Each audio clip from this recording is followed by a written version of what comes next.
Ameublement Tanguay en première ligne.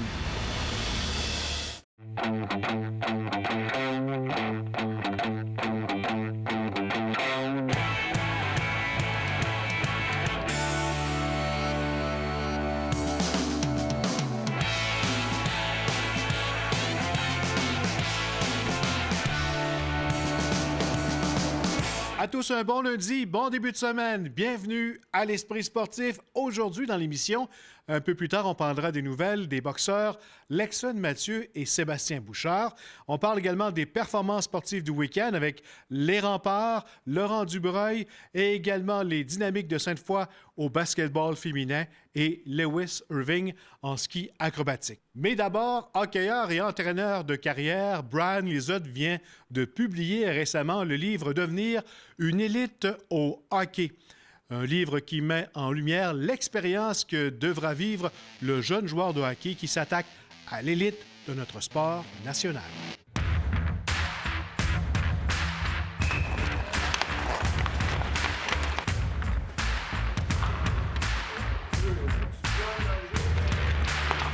Brian Lizotte, bienvenue à l'Esprit sportif.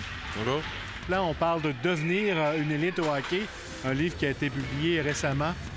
D'où est venue l'idée d'écrire ce livre-là?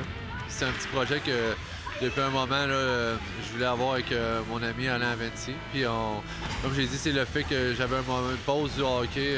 On s'est dit qu'on mettait les choses en œuvre. C'est un guide pour les parents et les jeunes dans le but de devenir un élite au hockey ou s'accomplir à travers le sport.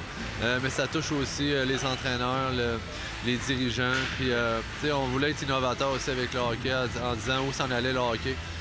Parce qu'on voit avec l'émergence des statistiques avancées, la vitesse à laquelle le hockey évolue, on voulait vraiment être innovateur, puis mettre à l'affût les gens pour savoir comment bien développer son jeune dans ce sport-là. Quel message tu lances aux jeunes? L'attitude juste, c'est ce qui va faire la différence. Je pense qu'il y a tellement de joueurs de hockey, il y a plein de bons joueurs de hockey qui sont bien développés, qui sont bien encadrés. Surtout, quand on regarde les qualités des entraîneurs sont de mieux en mieux. Mais à travers tout ça, si tu veux faire ta place, comme j'ai dit dans la vie, mais au hockey, c'est vraiment d'avoir la bonne attitude, l'attitude de surpassement au quotidien, la résilience. Quand tu montes où ce que tu es là, mais tranquillement. C'est difficile pour un entraîneur pour le développement des jeunes? C'est très difficile, puis tu sais, même au niveau personnel, moi, ça a été une bonne réflexion pour moi. Tu sais, je voulais faire ça avoir une réflexion personnelle, mais dire, écoutez, le message, pour aujourd'hui, il faut qu'il soit véhiculé différemment. C'est un très grand défi pour les entraîneurs. Puis tu sais, on regarde surtout les entraîneurs en bas âge, quand ils commencent à évoluer dans la sphère du hockey, on leur demande de porter plusieurs chapeaux, puis c'est pas tout le monde qui sont compétents. On leur demande d'être un psychologue, on leur demande d'être un bon enseignant, on leur demande d'être patient, on leur demande d'avoir les entraînements qui sont adéquats, puis à la fin de la journée, c'est pas tout le monde qui a ces compétences-là, alors que quand tu vas dans un niveau supérieur, dans la Ligue nationale ou dans le junior, bien, on a un psychologue sportif, on a plusieurs personnes d'encadrement qui fait que l'entraîneur a seulement besoin de gérer. Tu parles également des parents qui ont un rôle important lorsque leur jeune devient membre de l'élite. Oui, on parle beaucoup des parents, puis je pense que tout est dans l'approche. Tu sais, on a parlé souvent que le jeune, il faut qu'il se retrouve un moyen de favoriser, d'aider l'environnement dans lequel il évolue, non chercher l'environnement qui va être juste propice à son bien-être personnel. Donc, on voulait parler aux parents, puis je dirais que c'est très, très, très fondamental à ce niveau-là. Ton parcours au hockey dans le midget 3A, dans le junior majeur, ça t'a aidé évidemment à écrire ce livre-là parce que tu as vécu toutes sortes d'expériences. Définitivement. Puis une des choses qu'on a vécues aussi, que midget 3 junior avec la conquête de la Coupe de Montréal, c'est que je pense qu'il faut être capable aussi de guider les joueurs dans la capacité de gagner. C'est très différent que la victoire en soi. Il faut être capable d'avoir la bonne approche. On voulait écrire aussi sur comment bâtir une équipe gagnante. Bouge!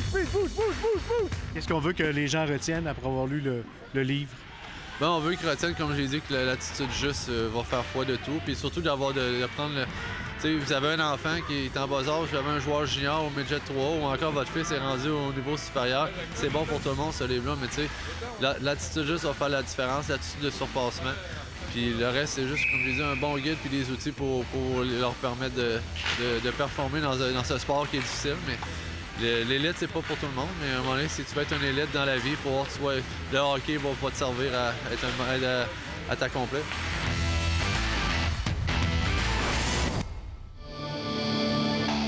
C'est avec éclat que les Remparts de Québec ont confirmé leur place en série ce week-end. Samedi, les hommes de Patrick Roy ont défait les Wildcats de Moncton 4-1 pour ainsi mettre un terme à leur séquence de 16 victoires d'affilée. Il s'agissait également d'une première défaite en temps réglementaire pour Moncton depuis le 11 janvier dernier. De leur côté, les Remparts n'avaient besoin que d'1 point pour s'assurer d'une place en éliminatoire. Les Remparts ont donc quitté les Maritimes samedi avec une récolte de 4 points sur une possibilité de 6. Les Remparts seront de retour devant leurs partisans vendredi, alors qu'ils accueilleront l'Océanique de Rimouski. Ski acrobatique. Après un match enlevant contre les rivales du Collège Dawson qui disputaient la finale à domicile, les Dynamiques du Cégep de Sainte-Foy ont été sacrées championnes 2020 de la Ligue de basketball collégiale. Les Dynamiques ont remporté les honneurs grâce à une victoire de 64-57, au cours de laquelle plusieurs joueuses se sont particulièrement illustrées. Les Dynamiques entreront donc par la grande porte avec le titre de championne du Québec au prochain championnat canadien qui se déroulera à Vancouver du 18 au 21 mars prochain.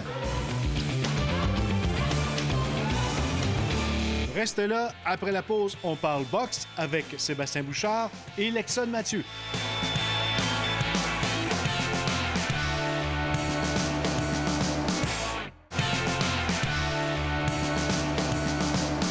Parlons maintenant de boxe. Lexon Mathieu de Québec remontera dans le ring le week-end prochain, samedi, le 14 mars, au Casino de Montréal.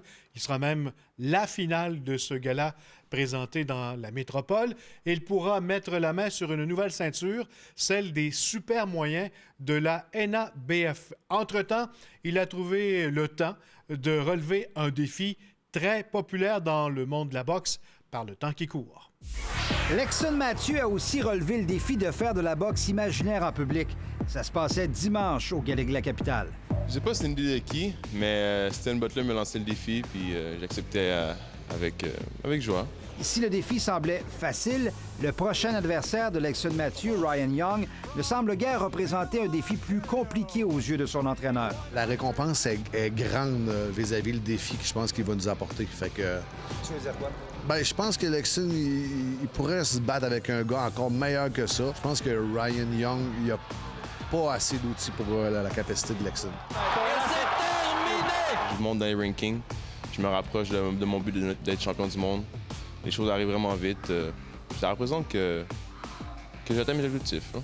Après la ceinture jeunesse NABF que Lexon Mathieu détient déjà, c'est la principale qui sera en jeu le 14 mars prochain au Casino de Montréal. Une ceinture d'ailleurs qui a déjà appartenu à Lucian Boutet et Jean Pascal. Ben écoute, c'est une grande fierté parce que c'est des gars qui ont marqué l'histoire de la boxe au Québec. Je sais que Jean, c'est un gars qui aime beaucoup Lexon. Puis d'aller chercher le titre que lui est déjà passé par, c'est quelque chose qui est vraiment super pour nous autres. Là. Et un Jean Pascal qui est drôlement intéressé par la carrière de Lexon Mathieu. Il suit de loin parce qu'il passe son temps à m'écrire après les combats de Lexon. Puis, fait que Jean, c'est un petit peu ma carte cachée avec Lexon. À un moment donné, je vais le faire débarquer pendant qu'on s'entraîne. Une deuxième ceinture, un classement dans le top 15 mondial et une première finale de gala en carrière pour Lexon Mathieu. Rien de moins pour le 14 mars prochain. Même chez les amateurs, je fais pas de finale. Je fais pas beaucoup de galas locaux chez les amateurs. Puis là, première finale au casino, je suis content, je sens que j'ai ce que je mérite. Je vais pas être chauvin, là, mais t'aurais-tu aimé ça que cette finale-là soit cette première à Québec plus qu'à Montréal? Ça. Ben, c'est ça, ouais. Ouais, c'est sûr que Québec, j'ai hâte, parce que c'est sûr que je veux faire ça. En attendant une finale à Québec, son entraîneur François Duguay a répondu au défi lancé de boxe imaginaire, mais avec beaucoup moins d'élégance, disons. Stéphane Turcot, TVA Sport, à Québec.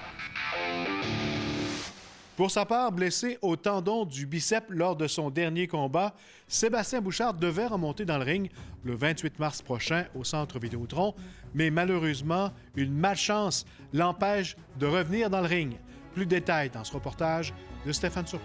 Sébastien Bouchard était vraiment sérieux dans son désir de remonter dans le ring le 28 mars prochain, n'eût été d'une malchance. C'est un virus qui est venu à bout de ma décision, qui m'a forcé à prendre cette décision et non mon bras. D'ailleurs, encore malade et grippé, il croit aujourd'hui que c'est une sage décision. Je suis très, très déçu, mais avec un recul, c'est plus raisonnable. Écoute, on était très serré dans le temps. Hussein Nantel a essayé de la 2 reprises. Et là, Bouchard vient de se blesser au bras. Il vient de se- Opéré au tendon du biceps après sa blessure en novembre dernier au centre Vidéotron, Sébastien Bouchard croit qu'il s'agit maintenant d'un mauvais souvenir. Pour les médecins, je suis à 100 parce que les autres 12 semaines post-opératoire après l'opération, ils considèrent que le tendon est rattaché à 100 à l'os. Théoriquement, c'est aussi solide, sinon plus solide qu'avant sa déchire. Le promoteur Yvon Michel était derrière la décision de Sébastien Bouchard qui se croyait apte à remonter aussitôt dans le ring que le 28 mars. Ben écoute, il comprenait mon désir. Il sait que c'est une grosse carte pour un boxeur, c'est très attrayant. Mais lui, c'était entre mes mains, il ne mettait pas de pression. Il voulait pas que je sois là, il voulait pas que je sois pas là. Bouchard! Il a dit, Sébastien, si t'es capable d'être là, tu me l'as dit, dernière minute, je vais être capable de t'organiser une manière de te rentrer, de t'insérer dans la carte. Puis si t'es pas là, écoute, c'est pas grave, on oublie ça, puis on fait que partie remise. Partie remise car lors de sa blessure en novembre dernier, c'est pour une ceinture qu'il se battait. Et il veut avoir rapidement cette opportunité. Un combat de retour, après ça, prochain combat, je veux une ceinture tout de suite. Là. Comme il le dit si bien, à 32 ans, bientôt 33 en avril, le temps joue contre lui. Stéphane Turcot, TVA Sport, à Québec. Voilà, c'était l'Esprit sportif. Bye-bye tout le monde. À demain.